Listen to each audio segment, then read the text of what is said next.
大家好，2022年是个角人元年，这个说法已经成为了现实了。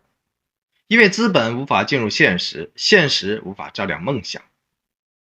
大家伙儿就只能通过不可能的一种放飞魔幻的方式，去诠释空灵世界的美好和理想家园的渴望。这个世界肉眼可见的已经是越来越混乱了，美好的人、美好的事都无法独善其身了，角人只是一个缩影了。现在赵丽颖的坚持和王一博的努力，就像是折射娱乐圈的两大看点来的。每个人现在都只是时代起落的一颗尘沙，貌似无足轻重。然而，我们承载的爱与情怀、感动、斗志以及力量，却能一代一代的不断的传承下去。